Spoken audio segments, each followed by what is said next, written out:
நடந்து வரேன், அங்கே நிற்க மாட்டேன்.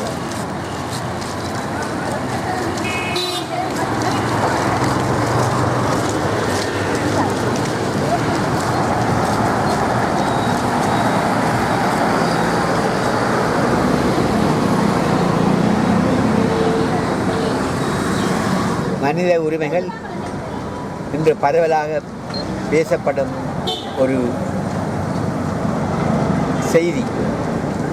ஆனால் எல்லா பக்கத்திலும் பார்த்தால் மனித உரிமைகள் மீறப்படும் செயலும் இந்த நாட்களில் தான் அதிகமாக இருக்கிறது. எல்லா இடத்திலும் தான், விற்பனை இடத்திலிருந்து ஆஸ்பத்திரி, வயதிபர்கள் திரியும் இடங்கள், எல்லா இடத்திலும் மனித உரிமை மீறப்படுகின்றது. இந்த மனித உரிமைகள் தினத்தில் இவ்வளவு பேர் நாங்கள் கூடி மனித உரிமைகளின் அவசியத்தை பற்றி இன்று எடுத்து கூற எங்களுக்கு இந்த வாய்ப்பு கிடைத்ததற்காக நான் முதற்கண் இறைவனுக்கும் அடுத்து இதை ஏற்பாடு செய்தவர்களுக்கும் நன்றி கூறிக்கொள்ள விரும்புகிறேன். நம்மை சுற்றி பார்த்தால் இந்த மனித உரிமை தினத்தில் 90%, 95% பெண்கள் தான் நிற்கின்றார்கள். ஆண்கள் எல்லாம் எங்கே என்று கேட்கின்றோம். மனித உரிமைகள் பேணப்பட வேண்டுமென்றால் அவசியமாக பெண்களோடு ஆண்களும் அவசியம். ஆனால் பெண் இல்லாமல் உலகம் இல்லை. பெண் புத்தி பின் புத்தி என்று சொல்வார்கள். மனித உரிமைகள் தினமான இன்று பெண் புத்தி முன் புத்தியாக நின்று ஆண்கள் எங்களுக்கு ஒரு அறிவுறுத்தலை தருகின்றார்கள். மனித உரிமை எல்லா பக்கத்திலும் சிறுவர் தொடக்கம் முதியவர் மட்டும் மீறப்படுகின்ற இந்த வேளையில் நாங்கள் நம்பிக்கை இழக்கக்கூடாது. ஒரு சிலருடைய குரலால் தான் மனித உரிமை பேணப்படுகிறது என்ற உணர்வு எங்கள் ஒவ்வொருவருக்கும் வேண்டும். ஆகவே இன்று இந்த இடத்தில் நாங்கள் இன மத ரீதியாக அல்லாது எல்லா மதத்தவர்களும் கூடியிருக்கின்றோம். பெண்கள் ஆண்களாக இருக்கின்றோம். பெண்கள் கூடத்தான், இளைஞர்களும் மிகவும் குறைவு. ஆனால் மனித உரிமை தினத்தில் எங்கள் இளைஞர்கள், மட்டக்களப்பில் உள்ள இளைஞர்கள் இதை உணர்ந்து அவர்கள் உற்று முழுவதாக ஈடுபட வேண்டும் என்று நான்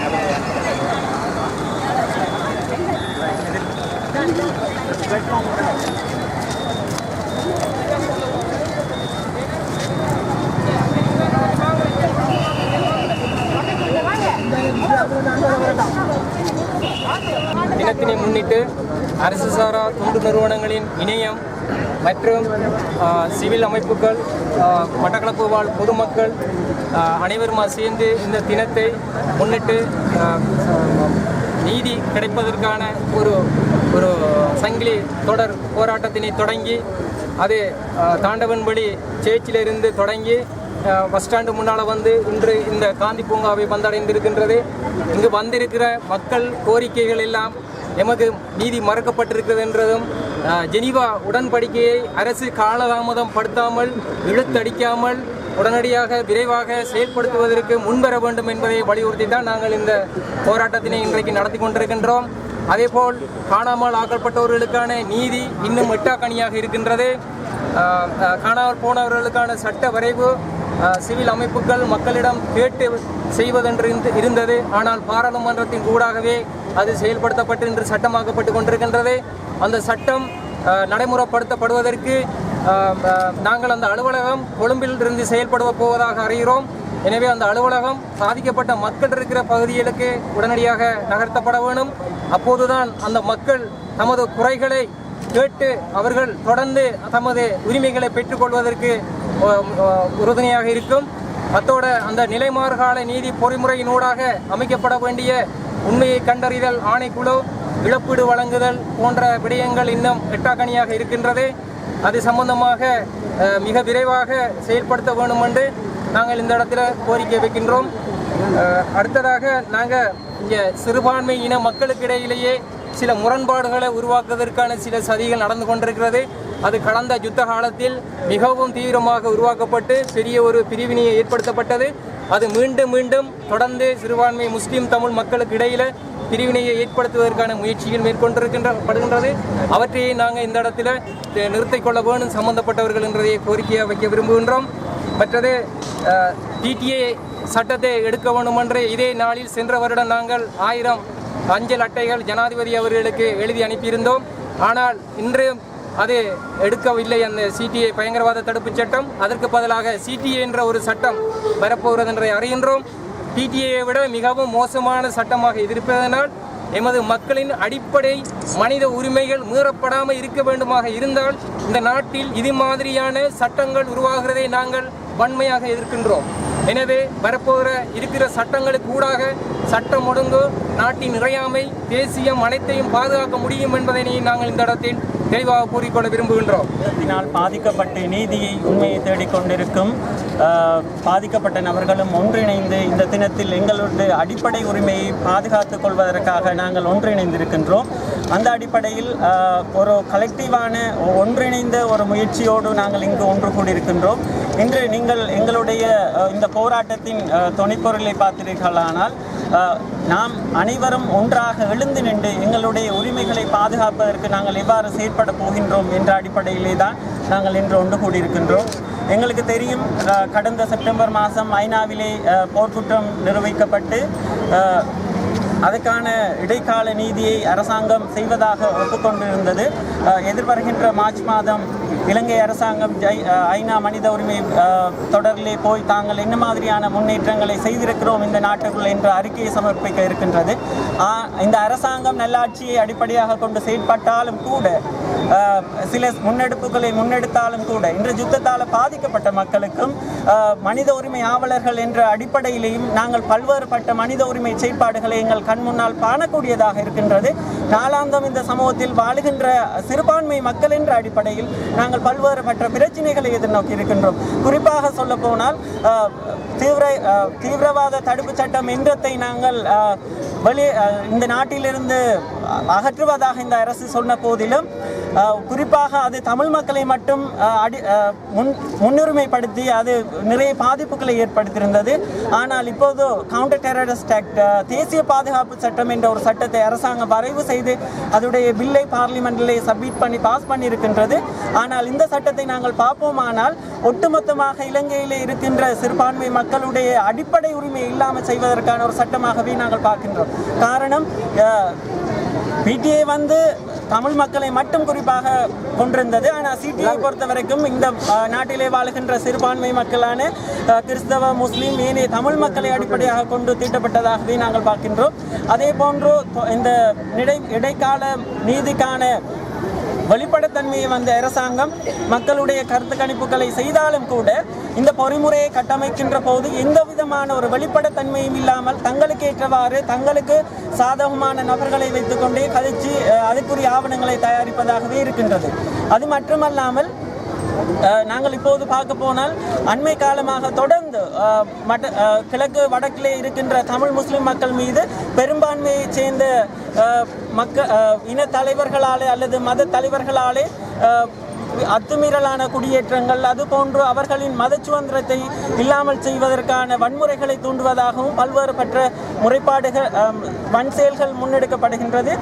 அந்த வகையிலே 7 பரிந்துரைகளை கொண்டதாக நாங்கள் ஒரு ஸ்டேட்மெண்ட் ஒன்றை தயாரித்திருக்கிறோம். அதில் முதலாவது இலங்கையில் இருந்து பிடிஏ, சிடிஏ போன்ற சட்டங்களை முற்றாக அகற்ற வேண்டும்.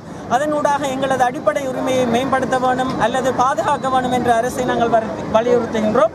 அதுபோன்று மத சுதந்திரத்தையும் சிறுபான்மை மக்கள் தங்களுடைய நம்பிக்கையை அடிப்படை உரிமையில் சொன்ன மாதிரி பின்பற்றுவதற்கும் உரிய நீதியை எங்களுக்கு இந்த அரசாங்கம் உறுதிப்படுத்த வேண்டும். அதே போன்று சிவில் சமூக அமைப்புகளோடு இணைந்து இடைக்கால நீதியை அரசாங்கம் துரிதப்படுத்த வேண்டும். அதே நேரம் அதனுடைய வெளிப்படைத்தன்மை அடிப்படையிலே பாதிக்கப்பட்ட மக்களுக்கு தெளிவுறுத்தப்பட வேண்டும் என்ற விஷயமும், 4வது ஜிஎஸ்பி பிளஸ் ரெக்கமெண்டேஷன்ஸ் அவ்வளவையும் எந்த ஒரு அமெண்ட்மெண்ட்டும் இல்லாமல் இந்த அரசாங்கம் அமுல்படுத்த வேண்டும் என்றதையும், அத்தோடு தகவல் அறியும் சட்டத்தை எங்களோட பாராளுமன்றத்தினூடாக பாஸ் பண்ணப்பட்டிருக்கின்றது. இதுவரைக்கும் அதுக்கான எந்த ஒரு அமுலாக்கமும் அரசினால் முன்னெடுக்கப்படவில்லை. ஆகவே வெகு விரைவாக எந்த ஒரு மாற்றங்களும் இல்லாமல் இதில் அமுல்படுத்த வேண்டும் என்ற வேண்டுகோளும், அதே போன்று எங்களது நாட்டில் நாங்கள் பார்த்தால் உயிர் வாழ்வதற்கான உரிமை எங்களுக்கு இல்லாமல் இருக்கின்றது. ஆகவே புதிய அரசியலமைப்பு சம்பந்தமாக கதைத்து கொண்டிருக்கின்றோம். இந்த அரசியல் அமைப்பில் புதிய ஒரு மாற்றத்தை கொண்டு வருகின்ற இந்த பட்சத்தில் உயிர் வாழ்வதற்கான அடிப்படை உரிமையை வந்து அடிப்படை உரிமையாக எங்களுக்கு இந்த அரசாங்கம் உறுதிப்படுத்த வேண்டும் என்ற விஷயத்தையும், அதோடு நாங்கள் பார்த்தால் ஒரு பாலியல் ரீதியாக பெண்கள் அல்லது சிறுமிகள் வல்லுறவுக்கு படுத்துகின்ற நேரம் அவர்களுக்கு கிடைக்கின்ற நீதி அல்லது நீதித்துறையின் ரெஸ்பான்ஸ் ஆனது மிகவும் டிலேயாகி கொண்டிருக்கின்றது. இதனால் அவர்களுடைய நீதி குறுகிய காலத்துக்குள் பெற்றுக்கொள்ள இயலாத ஒரு நிலைப்பாடு காணப்படுகின்றது. ஆகவே அதுவும் கிடைக்க வேண்டும் என்றதை அடிப்படையாக கொண்டு நாங்கள் இன்று மட்டக்களப்பு மாவட்டத்தில் இருக்கின்ற அரசு சார்பற்ற நிறுவனங்கள் மற்றும் யுத்தத்தால் பாதிக்கப்பட்ட மக்கள் ஒன்றிணைந்து இந்த சர்வதேச மனித தினத்தை முன்னிட்டு இவ்வாறான ஒரு செயற்பாடு செய்கின்றோம். 1948ஆம் ஆண்டு டிசம்பர் 10ஆம் தேதி அனைத்துலக மனித உரிமைகள் பிரகடனம் என்ற ஒரு பிரகடனம் 30 உறுப்புரைகளை கொண்டு வரப்பட்டது. அந்த பிரகடனத்தில் உள்ளடக்கப்பட்ட விடயங்களை 30 உறுப்புரைகளும் சொல்லப்படுகின்ற விடயங்களை ஞாபகப்படுத்துகின்ற ஒரு தினமாக இன்றைய தினம் அனுஷ்டிக்கப்படுகின்றது. இன்றைய தினத்தில் அரசு சாரா தொண்டு நிறுவனங்களின் பிரதிநிதிகள் ஒரு கவன ஈர்ப்பு ஒரு ஊர்வலம் ஒன்றை செய்திருந்தார்கள். அந்த ஊர்வலத்தின் போது பல்வேறு கோரிக்கை அடங்கிய ஒரு மகஜர் ஒன்றை மனித உரிமை ஆணைக்குழுவின் பிராந்திய இணைப்பாளர் அடிப்படையில் தந்திருக்கின்றார்கள். இதில் உள்ளடக்கப்பட்டிருக்கின்ற விடயங்கள் அனைத்தும் ஒரு தனி மனிதனுக்கான சுதந்திரம், ஒரு சமூகத்திற்கான சுதந்திரம், மனித உரிமைகள் மதிக்கப்பட வேண்டும் என்பதற்காகவும், ஜெனீவா தீர்மானம் நிறைவேற்றப்பட வேண்டும் என்பதற்காகவும் பிடி என்றப்படுகின்ற சட்டம் மாற்றி அமைக்கப்பட்டு தற்போது சிடி என்ற பெயரில் வருகின்றது. அந்த சட்டமும் கொண்டு வரப்படக்கூடாது என்ற அடிப்படையில் அவருடைய மகஜரில் கூறப்பட்டிருக்கின்றது. எனவே மனித உரிமைகளை மதிக்கின்ற ஒரு சமுதாயத்தை நாங்கள் உருவாக்க வேண்டும் அடிப்படையில் இந்த நாட்டில் எந்த வன்முறை கலாச்சாரமும் சித்திரவதைகளும் எந்த மக்களுக்கும் ஏற்படக்கூடாது என்றும், எந்த மக்களையும் எந்த இனத்தையும் அவர்கள் இலக்கு வைத்து செய்யக்கூடாது என்ற அடிப்படையில் அரசாங்கம் அதற்கான உத்தரவாதம் வழங்கப்பட வேண்டும் என்று இந்த சிவில் மக்களின் பிரதிநிதிகள் கோரிக்கை விடுத்திருக்கின்றார்கள். இந்த நியாயமான கோரிக்கையினை எமது தலைமை காரியாலயத்திற்கு உயர்பீடத்திற்கு நாங்கள் அறிவித்து உரிய நடவடிக்கைகள் எடுப்பதற்காக நான் அனுப்புவேன் என்ற உறுதியை தற்போது தருகின்றேன்.